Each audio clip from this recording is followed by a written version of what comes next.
everyone. My name is Shelley McGregor. I live in Whitecourt, Alberta. My husband's name is Grant, and I have 4 terrific children, Brandon, Cameron, Connor, and Chantel, and my first grandchild is on the way. My karate journey started 37 years ago in Edson under the guidance of Sensei Danny McCoy. In 1992, I received the rank of Shodan in February, and in June of 2019 was presented Rokudan by the Senate, and in December of 2022 was appointed to the Senate.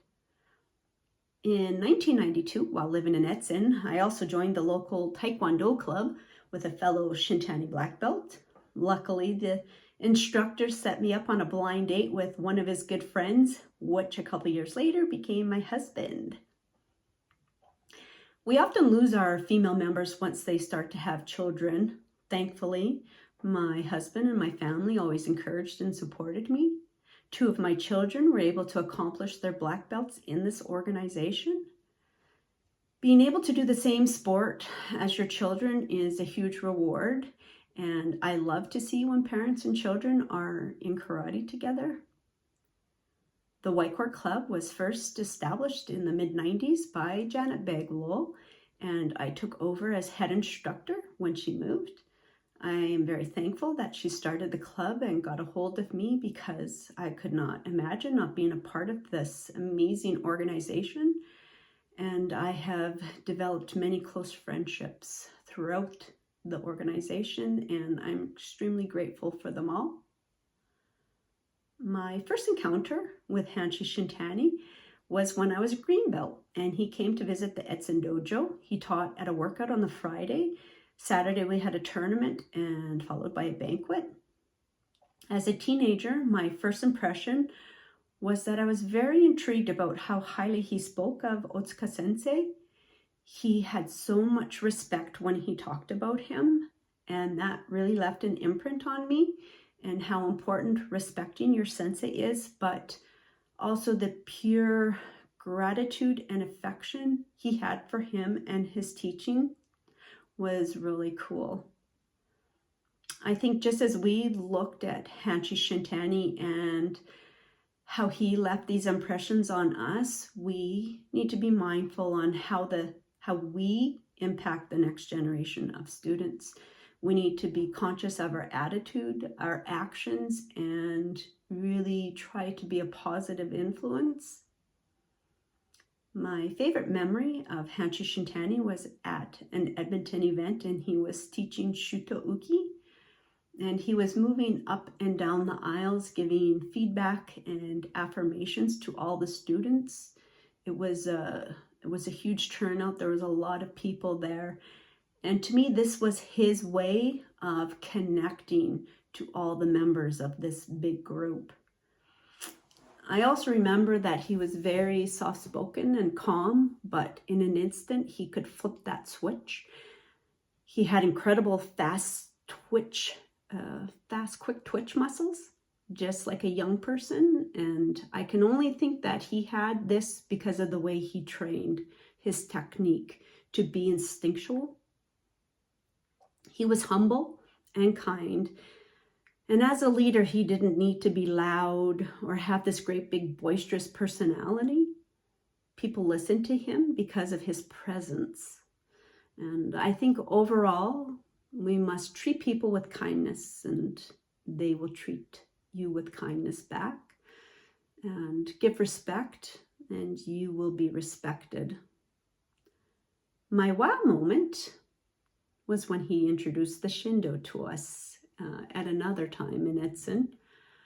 And I could not believe that he created the movements and the vision behind it. It was astonishing to me. I think the Shindo committee members have done such an incredible job keeping the program going, and the continued development and advancements of the curriculum has been awesome. My favorite technique Hanshi Shintani showed is the double blocking, a soto followed by Uriuki. And I still use this today as a female. This is a very strong technique, especially against stronger male competitors. The Soto stops the ki, blocks the attack, and then the Uriyuki deflects and parries it away. If I was to name one thing about Hanshi Shintani to be remembered for, it would be for his character. As a leader and a master of the style, people may be drawn initially to your awesomeness of your karate, but ultimately they will stay and follow you because of who you are. He was soft-spoken and kind-hearted, and these are some of the first qualities, even beyond his power and precision of technique, that people who were close to him speak about. And we should ask ourselves, how do we want to be remembered, and follow that? We must preserve the teachings that have been handed to us.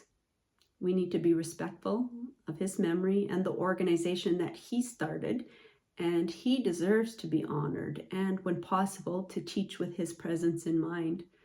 Keep training, just not teach, and continue your practice. In closing, as an organization, we need to keep improving our knowledge to make the next generation better than we are. In order to keep getting better, we need to share information, expand our knowledge, and not be afraid of a little change. There are so many people in this organization that contribute to its success.